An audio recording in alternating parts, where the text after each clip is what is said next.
It was in 1923 that the angry German man with the snot-break mustache was brought up on charges of insurrection against the German government. He was tried, found guilty, then given a little slap on the wrist and became a convicted felon. Despite being treated more than fairly by the judge and judicial system, the angry mustache man claimed that the trial was nothing more than a political prosecution, a witch hunt, and successfully portrayed himself as the victim of a corrupt social democratic government.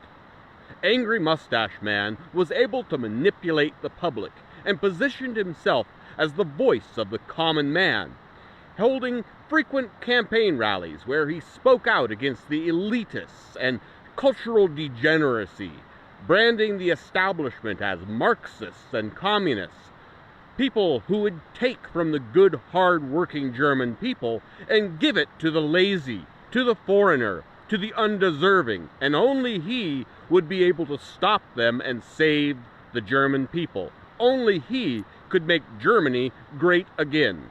He gave fiery speeches claiming the educational system was indoctrinating the children to hate Germany, hate their traditional values and ancestry, and promised to return Germany to greatness.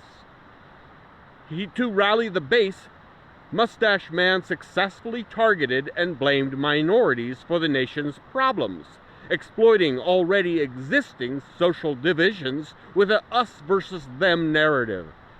Many Germans swallowed this bait. The German Mustache Man's Yahtzee Party grew in popularity, and he became chancellor in 1933. Once in power, he appointed German oligarchs as his political and economic advisors. He proceeded to privatize government-run utilities, which caused him great favorability amongst the nation's economic elite as their profits soared. With the working class distracted fighting amongst themselves over meaningless issues of culture war and ethnicity, the Yahtzee shut down labor unions and abolished strikes.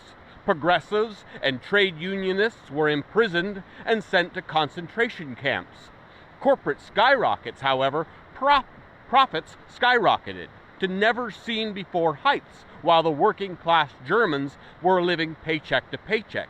Angry Mustache Man amassed great wealth and became a billionaire in his time when adjusted to today's dollars.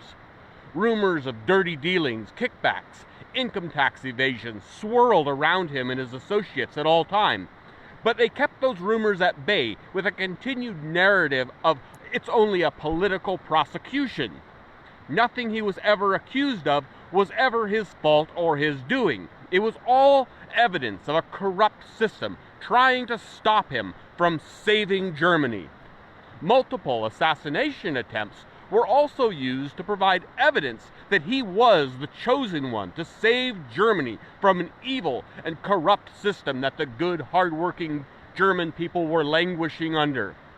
He and his gang of oligarchs could get away with this scam indefinitely, so long as they had an enemy within to blame, a deep state, if you will. Meanwhile, they themselves turned the German government into a corporatocracy, a government run by corporations, and robbed the nation blind. Mustache Man targeted minority peoples to focus the anger of the public and keep them distracted, retroactively revoking birthright citizenship for Jews and began rounding them up for mass deportation, charging them with being illegally in the country. The German media under Yahtzee rule highlighted instances of violence by Jews and convinced the public that the Jewish immigrants were a danger to the real Germans.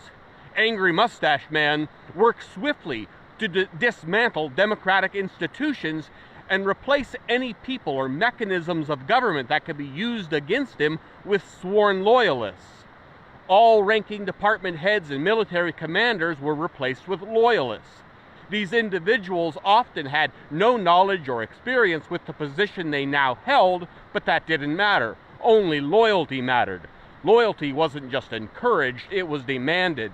Opposition was silenced by any and all means necessary. Media that dared question him was demonized as the enemy, as Marxists and communists, a part of the deep state that needed to be eliminated. Any voice that spoke out against him, he used as fuel against the enemy to feed his loyal followers. The Yahtzee Party propaganda minister, Joseph Goebbels, bragged about how Mustache Man was able to intimidate the media into giving him favorable coverage to where he didn't need to give them direct orders. The Yahtzee regime and his followers collected books that they saw as promoting degeneracy, or what might be considered woke or leftist today, and they would burn them in large bonfires. They also burned books that promoted class consciousness and ideas of equality. Berlin had a large LGBTQ community in the 1920s, and they even had the first transgender clinic. The Yahtzees lit fire to it and burned it to the ground. The LGBTQ people were sent to concentration camps and forced to wear triangle badges. Many were unalived during the Holocaust.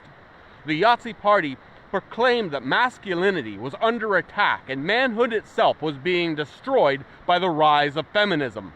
By 1934, Hitler proclaimed that a woman's world is her husband, her family, her children, and her house.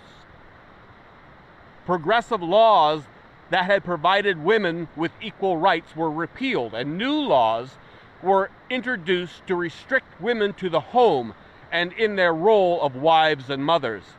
They claimed to be bringing back the family and ending this era of dangerous feminism that was destroying the heart of the German family.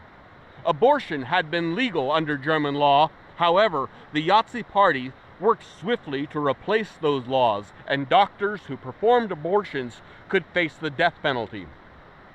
In spite of Mustache Man having declared himself Führer, meaning leader, or what we might say as dictator today, most Germans continued to go along unbothered, as did most of the world.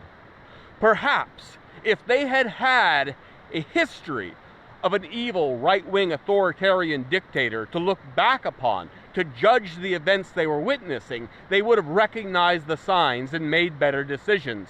Unfortunately, most did not see what was coming or chose to ignore it. Or perhaps they just hoped for the best.